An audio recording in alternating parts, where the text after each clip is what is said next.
বর্তমানে ইমাম মাহাদির আগে ইমাম খোরাসানি, ইয়ামানি এগুলির আলোচনা তুমুল, কিন্তু অনেক হাদিসে এদের নাম নেই, বিশেষ করে বুখারী হাদিসে এদের নামই নেই। এর নেপথ্যে কি? দেখুন ভাই, ইমাম মাহাদির আগে ইমাম খোরাসানি, ইয়ামানি এগুলি মিথ্যা কথা। বুখারী নয়, কোনো হাদিসের কিতাবে বিশুদ্ধ হাদিসে আসে না এগুলি। এগুলি হচ্ছে যারা গারায়েব জমা করে, মানে গরিব, যেগুলি মানুষের কাছে আছে, যারা পছন্দ করে গারায়েবুল হাদিস, যে সমস্ত গরিব জিনিস, যেগুলি মানুষ বিরল জিনিস, কেউ দিতে পারে না, আমি এটা খুঁজে বের করে দিলাম, এটা অনেকে পছন্দ করে এরকম জিনিস দেয়া, তারা এটা আবিষ্কার করেছে। ইমাম খোরাসানি নামে কোনো কিছু কোনো সহিহ হাদিসে আসে নাই, ইমাম ইয়ামানি নামে কেউ আসে নাই। এই দুটো ডাহা মিথ্যা কথা। যেগুলি আসছে সেগুলো ব্যাপারে আমরা বলি যে জাহাজার কথাটা আসছে একটা হাদিসে, তারপরে আসছে যে এই একজন আসবে, কাহতানি আসবে, এটার কথা আসছে। তো এই হাদিসগুলোর কিছু হাদিস শুদ্ধ আছে, কিছু দুর্বল আছে, কিন্তু কিছু হাদিস শুদ্ধ আছে। তো এইগুলি দ্বারা বোঝা গেল যে এরকম কিছু হবে, কিন্তু এটা খোরাসান থেকে হবে বা এটা ইয়ামান থেকে হবে এমন কোনো দলিল নেই। কারণ কাহতানি যারা এরা বর্তমানে সৌদি আরবে বসবাস করে। সুতরাং ইমাম মাহাদির মাহাদির আগে এগুলি আসবে, এই খোরাসানি, ইয়ামানি এই জাতীয় হাদিস শুদ্ধ না। এই আলোচনাগুলি ভুয়া, যারা বসে বসে এগুলো আলোচনা করে বিভ্রান্ত এগুলি, কারণ এগুলি কোনো প্রমাণ নেই। বরং আমরা এটাই বলবো যে ইমাম মাহাদির আগে অনেক উলট পালট হবে, এই মাহাদি আসার আগে অনেক উলট পালট হবে, এবং পৃথিবীর বর্তমান এই অবস্থান বা বর্তমান রাষ্ট্রগুলির অবস্থানগুলি এরকম নাও থাকতে পারে। আমরা যদি আজ থেকে খেয়াল করেন, 10 বছর আগে বলতাম যে সিরিয়াতে বড় ধরনের পরিবর্তন আসবে, হয়তো অনেকের কাছে মাথায় এটা আসবে না, আমরা বলিও না, অগ্রিম কথা বলা যায় নেই, কিন্তু এখন আমরা দেখতে পাচ্ছি যে পরিবর্তন হচ্ছে। তো অবস্থার পরিবর্তন হতে পারে, এবং অবশ্যই একজন ইমাম আসবেন, যার নাম হচ্ছে ইমাম মাহাদি। তবে তিনি আসবেন এমন এক সময় যখন উম্মতে মুসলিমার খুবই ভয়ানক অবস্থা থাকবে।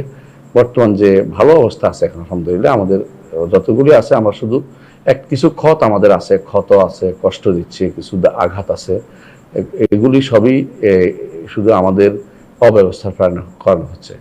তো ইমাম মাহদি যখন আসবেন, তিনি তখন দাজ্জালের সময়টা থাকবে, এই জন্য সে যুদ্ধটা থাকবে ইউরোপদের সাথে। ইউরোপিয়ান যুদ্ধ আমাদের এখনো শুরু হয়নি সরাসরি, সুতরাং এবং সেটা কনস্টান্টিনোপল নিয়ে হবে, আপনারা জানেন। তো এগুলি পরিবেশটা কোথাও এখন শুরু হয়নি। সুতরাং এখন ইমাম মাহদি খোঁজার কাজ নয়, আমাদের দায়িত্ব হচ্ছে নিজেরা যতটুকু পারি আল্লাহ দ্বীনের জন্য দাঁড়িয়ে যাওয়া, আল্লাহ দ্বীনের দাওয়াত করা, প্রসার করা, এবং আল্লাহ দ্বীনকে সাহায্য করা, এবং যারা দ্বীন বিরোধী আছে তাদেরকে প্রতিহত করা, এটা আমাদের দায়িত্বের ভিতরে পড়ে। মাহাদির আশা বসে থাকা এটা আমাদের কাজ নয়। মাহাদি আসলে দেখবো, তিনি যখন যদি জীবিত থাকে, আমরা যদি জীবিত থাকি, তখন ইনশাআল্লাহ তার অনুসরণ করব। এর আগ পর্যন্ত তাকে খোঁজা বা তার জন্য আবেগপ্রবণ হয়ে পড়া বা তার আগে অমুক তমুক আসবে, এই জাতীয় বর্ণনাগুলি আমরা গ্রহণ না করি।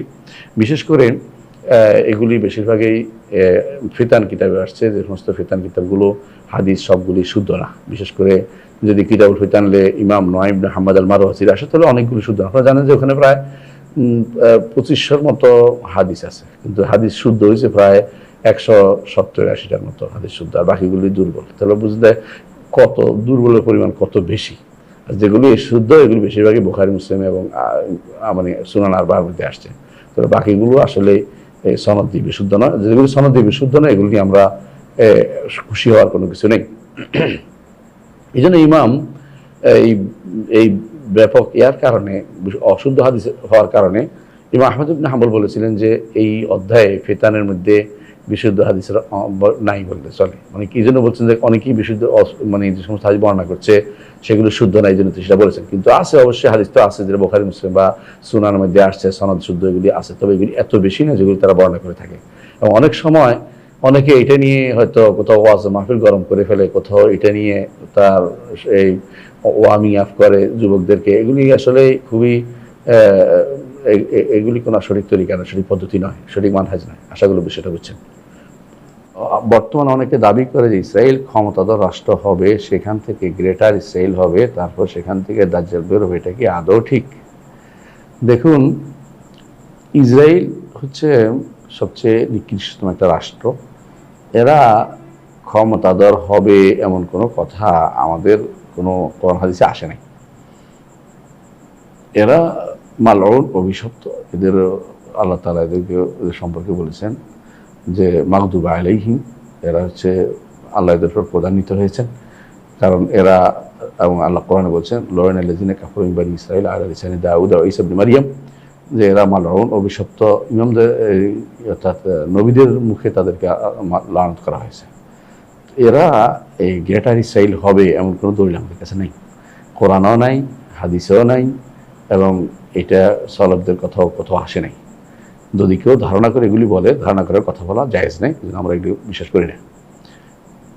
এখন দাজ্জাল কোথেকে বের হবে এটা হাদিসে আসছে, এটা আমরা বলতে পারি। দাজ্জাল বের হবে ইরান থেকে, বর্তমানে ইরানে খোরাসান বা এলাকা থেকে, ইস্পাহান থেকে, ইহুদিয়াতে ইস্পাহান থেকে বের হবে, এটা হাদিসে আসছে। তাহলে গ্রেটার ইসরাইল ইরান পর্যন্ত যাচ্ছে না। সুতরাং গ্রেটার ইসরাইল যা দেখাচ্ছে তার বেশিরভাগই দেখাচ্ছে মক্কা মদিনা, খাইবার যেখানে তারা ছিল, খাইবারের ওই এলাকা সহ দেখাচ্ছে। তো গ্রেটার ইসরাইল হবে এমন কোনো নজির আলহামদুলিল্লাহ ইনশাআল্লাহ নাই, প্রমাণ হবে, আশা করি হবে না, কারণ তারা আল্লাহ তাআলা তাদেরকে এতটুকু বাড়তে দিবেন না। ইমানদাররা আছে, যুদ্ধ করবে, ইনশাআল্লাহ তাদেরকে সরিয়ে দিবে।